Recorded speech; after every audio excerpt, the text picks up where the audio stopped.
तो कृषि कानून का विरोध कर रहे किसानों को सरकार से बातचीत का निमंत्रण मिल चुका है। आज दोपहर 3 बजे विज्ञान भवन में बैठक होगी। अब से थोड़ी देर में किसानों की मीटिंग में बातचीत में शामिल होने पर यह फैसला होगा। और जी न्यूज आज आपको पल पल का अपडेट दे रहा है किसान सम्मेलन में, जहां देश भर के किसान हमारे साथ लाइव जुड़ रहे हैं और उनसे हम बात कर रहे हैं। अन्नदाताओं की आवाज हम आप तक पहुंचा रहे हैं अपने संवाददाताओं के जरिए। और अभी आपने सुना कि जो सिंघू बॉर्डर पर जो किसान हैं वो कह रहे हैं कि ये तीनों कानून बेकार है, इन्हें रद्द कर दिया जाना चाहिए। सरकार को यहां आकर हमसे बातचीत करनी चाहिए, हम जाकर सरकार से बातचीत क्यों करें। और वहीं अजमेर से हमने आपको अन्नदाता की आवाज सुनाई, जिनका मानना है कि आंदोलन की आड़ में ये दरअसल सियासत हो रही है। और वहीं अब हम चलते हैं, योगेश खरे नासिक से हमारे साथ हैं। योगेश खरे, हमने महाराष्ट्र के किसानों को भी देखा है, वो भी अपनी मांगों को लेकर पैदल मार्च कर यहां पर दिल्ली पहुंचे थे। वो तस्वीरें भी हमने देखी हैं, वो अभी भी जो यादें हैं जहन में बिल्कुल ताजा हैं। लेकिन अब इन 3 कानूनों को लेकर नासिक का किसान क्या बोल रहा है? उन्हें इसमें कोई अपना हित नहीं दिखाई देता।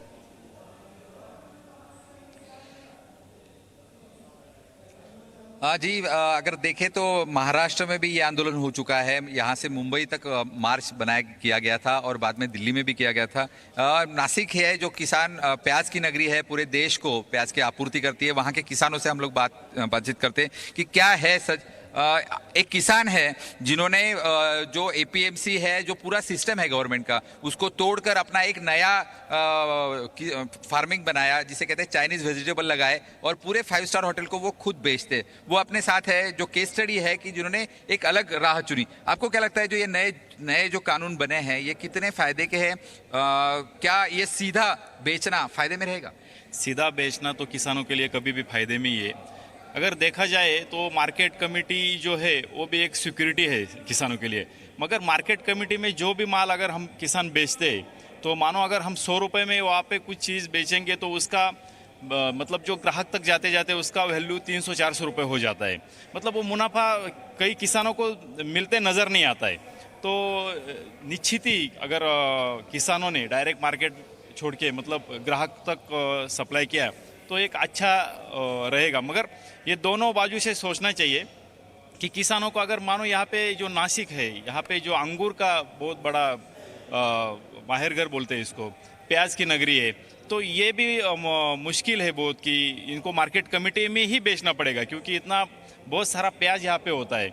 तो ये तो मार्केट कमेटी के अलावा पॉसिबल है ही नहीं। यानी आपको लगता है कि सेंटर अगर ये खुली करती है तो ये प्याज के लिए भी अच्छा है, वो वहीं पे बेचने के बजाय ज़्यादा पैसा बाहर मिलेगा? हाँ, प्याज में भी मिल सकता है ज़्यादा पैसा, मगर दोनों एंगल से देखना चाहिए उसको।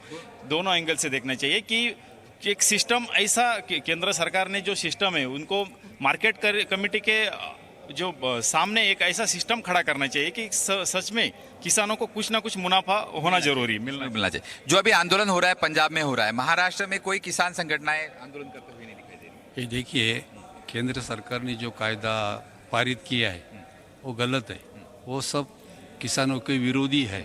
हमारे महाराष्ट्र में इतनी पढ़ाई नहीं हुई वो कायदे की, वो लेकिन जब पढ़ाई हो जाएंगी तब हमारा महाराष्ट्र सब उठेगा और केंद्र सरकार के विरोधी हम काम करेंगे। अच्छा, आपको लगता है लेकिन इसमें कुछ राजनीति होती है? जो संगठना है, जो किसान संगठना है, वो राजनीति करती है, बाद में फिर पलट जाती है। नहीं, ये बड़े बड़े भांडवलदार है, वो टाटा है, बिरला है, मफलतला है, ये जो बड़े भांडवलदार है उसके फायदे के लिए वो कानून बनाया है। वो 3 कानून बनाए उसने। अच्छा, यानी किसान के लिए नहीं बनाया ऐसा आपको लगता है? नहीं।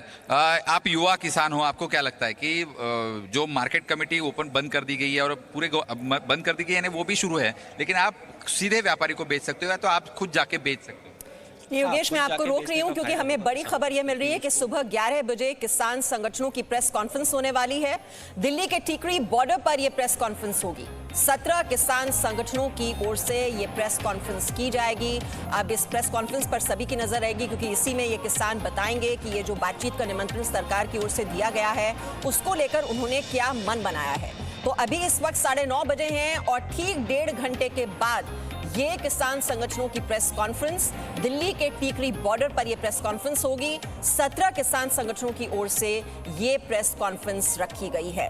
क्योंकि ये किसानों से बोला गया कि ये 3 बजे का निमंत्रण दिया गया है, तो इसको लेकर अब किसान क्या सोच रहे हैं, इसको लेकर भी बैठकों का दौर लगातार जारी है। और अब 11 बजे ये खबर मिल रही है, किसान संगठनों की प्रेस कॉन्फ्रेंस होगी टीकरी बॉर्डर पर, जिसमें 17 किसान संगठन अपनी बात रखने वाले हैं।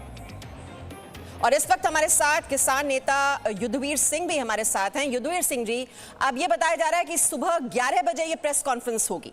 अब देखिए, जब आपको सरकार की ओर से निमंत्रण दिया गया है, अब संवाद के जरिए, बातचीत के जरिए ही तो समस्या का हल निकलेगा, तो क्या आप इस बातचीत के लिए तैयार हैं? देखिए मीमांसा जी, पहले तो आपका धन्यवाद, आपने समय दिया मुझे बोलने के लिए। बातचीत के बगैर कोई किसी समस्या का निराकरण नहीं हो सकता, लेकिन बातचीत से पहले ये ज़रूर इसका विश्लेषण किया जाता कि बातचीत का जो रुख है वो किस तरह है। आज सरकार ने जो कमेटी बनाई है, उस कमेटी में किसान संगठनों के अलावा भी सरकार की तरफ से कुछ लोगों को डाला गया, जो ये भ्रम पैदा करता है कि सरकार कहीं ना कहीं उनके माध्यम से किसानों के आंदोलन को दिशा भ्रमित करने का इस मीटिंग में प्रयास करेगी। जो सरकार की मंशा है वो प्रधानमंत्री जी ने कल जाहिर कर दी। वहाँ पे गंगा जैसी पवित्र पावन नदी, जिसको बैतरनी कहा जाता है, गंगा जो पाप धोती है, गंगा जिसकी पवित्रता का हमदम भरते हैं, उस गंगा पे खड़े होकर झूठ बोल रहे हैं। पूरे देश में किसी किसान संगठन ने इन कानूनों को बनाने के लिए मांग नहीं की। पूरे देश में ये कॉरपोरेट सेक्टर के प्रेशर में ये तीनों कानून लाए गए और उसमें बातचीत करने का एक तरफ न्योता दे रहे हैं। कृषि मंत्री बात करेंगे, प्रधानमंत्री कह रहे हैं कि किसान को भरमाया गया, किसान की समझ में नहीं आ रहा, उसको समझाया जाएगा। बात तो सरकार का रुख साफ हो गया। बात करने से पहले प्रधानमंत्री स्पष्ट होके आए, प्रधानमंत्री ये कहें कि कोई त्रुटि है, लाखों किसान बेवजह सड़क पे नहीं आए हैं, कहीं ना कहीं हमसे कोई गलती हुई है, खामी हुई है, और हम खुले मन से और खुले दिल से उनकी बात को सुनने के लिए तैयार हैं। जी, यही बात तो लेकिन प्रधानमंत्री ने कल बोली, काशी के मन से उन्होंने यही कहा कि सरकार को कुछ चिंताएं हैं, आशंकाएं हैं और हम उनको दूर करने का प्रयास करेंगे। तो आपको क्या उनकी बात पर भरोसा नहीं है जो वो बार बार कह रहे हैं? उन्होंने पहले ट्वीट भी किया था कि एमएसपी जो व्यवस्था है वो जारी रहने वाली है और सरकारी खरीद भी जारी रहेगी। युद्धवीर सिंह जी, हम भी चाहते हैं, देखिए आपकी जो आवाज है वो इतना ज्यादा ये भ्रम की स्थिति क्यों बनी हुई है? हमें इस कंफ्यूजन को दूर करना है मिलकर। और ये जो बातचीत है वो तो किसानों और जो स्टेक होल्डर्स हैं और जो सरकार है उनके बीच ही होगी, लेकिन आपको इतनी ज्यादा चिंता किस बात की है, ये बताइए।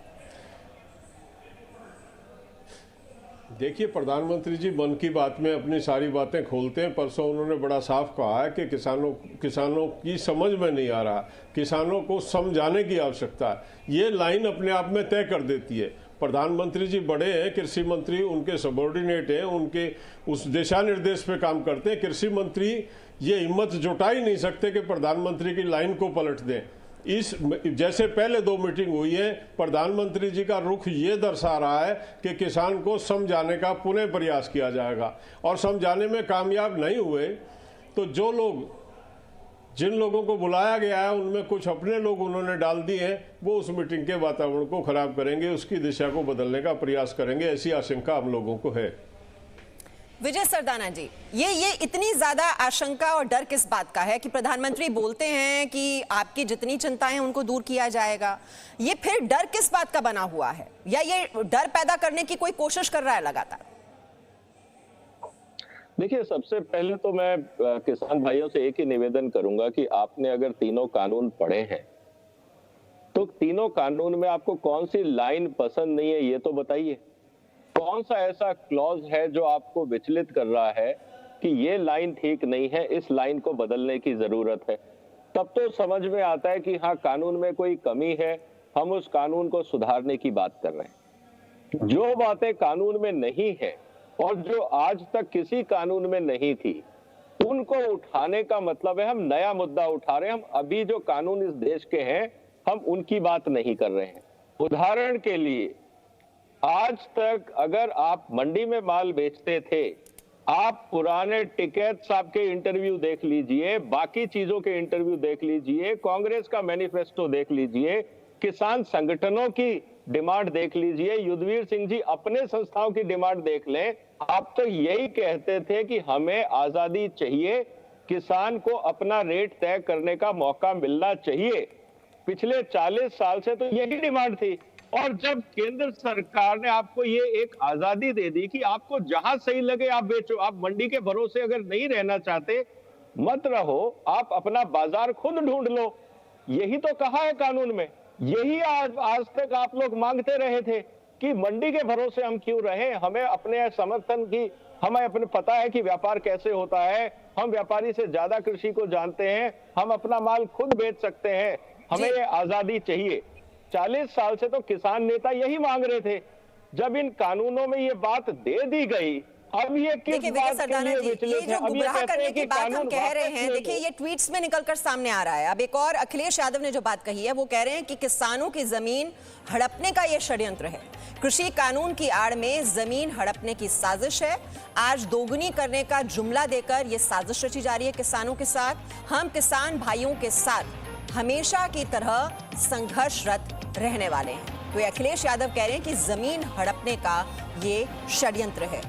हमारे साथ मोहिनी मोहन मिश्रा भी हैं, किसान नेता। मोहिनी मोहन मिश्रा जी, ये जमीन हड़पने का षड्यंत्र, आपको क्या ये साजिश की बू आ रही है इसमें? क्या जमीन हड़प ली जाएगी और ये जमीन कौन हड़पेगा? समस्या वही है, जब किसान के समस्या के बारे में नेता बात करते हैं ना, वो किसान को छोड़ के अपना राजनीति को चमकाने के लिए बात करते हैं, इसीलिए समस्या है।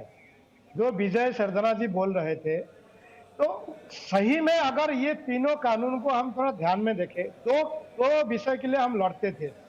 90 के दशक से हमने इस विषय को उठाया था कि किसानों को पूरे देश में कहीं भी जाकर बेचना खरीदने के लिए उनको अनुमति मिल जाना चाहिए। अभी इस कानून में अगर इसको सरकार ने डाला है और कहा है कि किसान कहीं भी बेच सकता है, तो इसको हम स्वागत तो करना ही चाहिए। दूसरी विषय, किसान परेशान है मंडियों में, इतने प्रकार के टैक्स जो सरदाना जी जानते हैं, बाकी दूध बिरती वगैरह सब जानते हैं, बेचने वाला कहीं दुनिया में टैक्स नहीं देता है सिवाय भारत के किसान से। तो मंडी के अंदर हो, मंडी के बाहर हो, जो हाट वगैरह है वहां भी हो, किसान टैक्स दे रहा है। अगर इस कानून में किसानों को बिना टैक्स के बेचने की अनुमति है तो हम उसको स्वागत करते हैं जी, मगर उसमें 2-3 समस्या है। मोहिनी मोहन मिश्रा जी, जो बात आप कह रहे हैं यही तो बात समझ नहीं आ रही है किसानों को कि यही तो फायदा उनको होने वाला है। हमारे साथ ब्रह्म प्रकाश दुबे हैं। ब्रह्म प्रकाश दुबे, जरा पूछिए उन किसानों से। यहाँ हमारे साथ मोहन मिश्रा जी हैं जो कह रहे हैं कि ये तो छूट मिल जाएगी, आजाद हो जाएगा किसान कि वो अपनी फसल जहां चाहे बेच सकता है, तो ये तो उनके लिए फायदे का सौदा है, तो विरोध क्यों? बिल्कुल, देखिए हमारे साथ बहुत सारे किसान हैं और साथ में और पीछे बातचीत भी चल रही है। मुझे ये बताइए, जो 3 कृषि कानून ये भी है कि आप मंडी के अलावा बाहर कहीं भी देश में बेच सकते हैं, इसमें आपका फायदा, ये नुकसान कहाँ दिख रहा है आपको? मंडी के बिना क्या फायदा, ये बताइए आपको। आप बताओ पहले। नहीं, मंडी में तो आप भी बेच सकते हैं। अगर मंडी के बाहर ज्यादा रेट में देगा तो मंडी में कौन जाएगा? नहीं, पंजाब बोर्ड जो अदारा है, किसानों का ही फायदा होगा ना, ज्यादा दाम किसानों। आप कह रहे हैं भी आड़तिया लूटता किसानों को, ठीक है? हाँ। हम कह रहे हैं कि आप किसान हैं, हाँ। आप अभी मंडी में बेचते हैं, मंडी के अलावा आप ये भी प्रावधान है कि भाई देश में कहीं भी बेच दें, तो उससे तो आपको फायदा ही। खट्टर साहब के बयान को सुनिए, केंद्र सरकार हरियाणा में बाहर की फसल नहीं आएगी, अभी कानून लागू होने के बाद था, नहीं जा सकते दूसरी स्टेट में, तंग करते हैं। ये तो केंद्र ने कानून बनाया है, सब राज्यों को मानना पड़ेगा। कोई नहीं मानता। नहीं, वो लेकिन इसमें कोई दिक्कत है? बिहार में जो MSP मिलती है आपको, बिहार में क्या चलता है? नहीं है ना। अभी मंडी में बेचना तो रोका नहीं है। बिहार में ये लागू है, मंडी सिस्टम नहीं है। बिहार के लोग पंजाब में आके मजदूरी करते हैं। आप पंजाबियों को भी ये हाल बनाना चाहते हैं? मैं बताना चाहता हूँ, अगर आपको किसानी के बारे में जानना है ना जी, स्टूडियो में मत बैठिए, पंजाब में आइए, आपको सब समझा देंगे। नहीं, हाँ। वही सारे प्रावधानों पर बहस हो रही है, जिस पर आप कह रहे हैं नुकसान है। हम एक ही बात कह रहे हैं, जो कानून में भी है, जो नए कानून बने हैं कि अब मंडी के अलावा आप बाहर भी अपनी फसल बेच सकते हैं, उससे आपकी जो तय होती है, आपको लगता नहीं कि फायदा होगा, भाई ज्यादा दाम मिलेगा। उसको मैं आपको एक थ्योरी बताता हूँ। ये थ्योरी क्या है, वो मंडी बंद नहीं कर रहे, वो कह रहे हैं आप बाहर में बेचो, ठीक है? जो प्राइवेट सेक्टर है, इन्होंने 2-4 साल बाहर ज्यादा रेट देना है, किसान बाहर बेच देगा, मंडी बंद हो जाएगी, मंडी बोर्ड बंद, गांव की सड़कें बंद नहीं बंद, वो दायरा खत्म। उसके बाद कॉर्पोरेट रह जाएंगे अकेले मालिक, फिर वो दाम गिरा के देंगे। ठीक है, एमएसपी की मांग इसकी करेंगे, एश्योरिटी मिल जाएगी। मंडी एक है, किसान के पास एश्योरिटी है, गांव से निकले, मंडी एक अदारा है, वहां फसल रखी, ठीक है, कि सरकार को उठानी पड़ती है। बिल्कुल मीमांसा, देखिए एक बड़ी आशंका है जो ये बता रहे हैं, क्या नाम हुआ आपका भाई साहब? गुरजोत सिंह। गुरजोत जो बता रहे हैं, एक मन में आशंका है, जो कह रहे हैं कि उसके बाद अगर मंडी बंद होगी तो किसान मुश्किल में पड़ जाएंगे, यही ना? यही बात आपको भी लगता है ऐसा? हाँ जी बिल्कुल। नहीं, लेकिन सरकार कह रही है बहुत इंफ्रास्ट्रक्चर भी इसके लिए डेवलप किया जा रहा है, 1,00,000 करोड़ का फंड भी दिया गया है जो गाँव में इसके लिए इंफ्रास्ट्रक्चर बनाएगा कि आप फसल बाहर ले जाना चाहते हैं आपको उठाएंगे। पहले जब हो गया, उनके हाथ में सारा रह गया, ठीक है, फिर अपना मनमाना दाम देंगे, फिर किसानों की जमीनें हड़पेंगे। चलिए, इस प्रावधान पे इसके अलावा दूसरे कोई प्रावधान पर आपत्ति है आप लोगों को? बिल्कुल है। चलिए, डर इस बात का है कि जो प्राइवेट प्लेयर्स हैं दरअसल वो कुछ 1-2 साल तो दे देंगे, लेकिन उसके बाद उनकी जो मनमानी है वो शुरू हो जाएगी। यही सबसे बड़ा डर इस वक्त नजर आ रहा है जो किसानों के बीच है कि जो प्राइवेट प्लेयर्स हैं उनकी मोनोपोली हो जाएगी। और इसीलिए हम ये समझने की कोशिश कर रहे हैं कि ये नए जो कृषि कानून हैं उनको लेकर क्या डर, क्या आशंकाएं हैं किसानों के मन में, उन्हें कैसे दूर किया जा सकता है, और जो सरकार ने बातचीत का निमंत्रण दिया है उसको लेकर अब किसान आखिरकार क्या मन बना रहे हैं। और इसीलिए ये मंच हमने दिया है आज किसानों को। आज पूरे दिन आप देखेंगे जी न्यूज पर ये अन्नदाता की आवाज हम सरकार तक पहुंचाने की कोशिश लगातार करते रहेंगे। उनकी आशंकाओं को दूर करने का प्रयास हमें करना भी चाहिए क्योंकि वो देश के अन्नदाता हैं। Presenting B News app available on Google Play and App Store. Download it now.